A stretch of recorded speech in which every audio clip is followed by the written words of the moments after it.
With its smart writing and edgy storytelling, The Worst Person in the World towers above the vast majority of romantic comedies.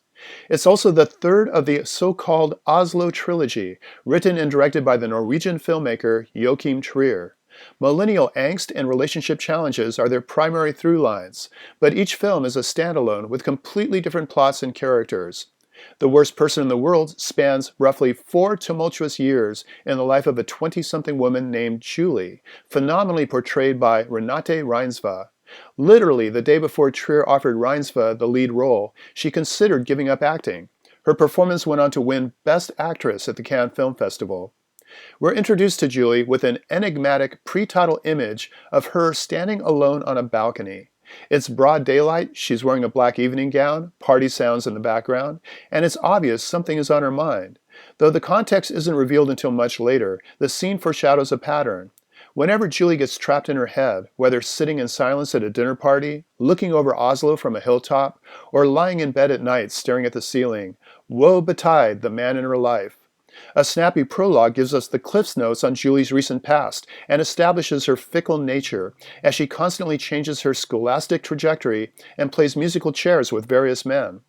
Following the whirlwind intro, the rhythm slows, but the elliptical structure remains, divided over 12 chapters and an epilogue. The story proper begins at a local watering hole where Julie runs into Axel, played by Oslo Trilogy veteran Anders Danielsen Lai. Axel, 15 years older, is the celebrity artist behind a popular series of underground comics. Julie falls hard for him, and despite their age difference, the potential for a long-term relationship looks promising. He's stable, sincere, and has life experience to share. In social situations, however, Julie is more of an accessory than an equal. Light comedy and existential crises wax and wane as formative experiences ensue for both.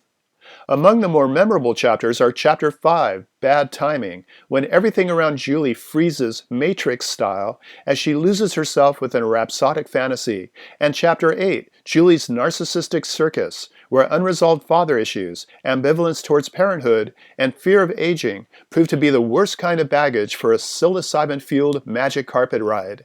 One of the more profound moments comes from a monologue given by someone who is facing down his own mortality. His dream of turning back the clock to happier times will resonate with anyone suffering from pandemic-induced nostalgia. The declarative title raises an obvious question. Is Julie the worst person in the world? It might imply we should be critical of her. One could argue hers is the story of a privileged and capricious young woman. But the more we get to know Julie, the more ironic the title becomes. Her unrelenting quest for greater happiness, to not settle, is not only within her right, it's admirable, especially from a feminist perspective. In the end, The Worst Person in the World is about modern romance and self-discovery. And while the epilogue suggests Julie has achieved some measure of contentment and personal growth, she may never see herself as clearly as we do. For KSQD's Film Gang, this is Paul Koneski.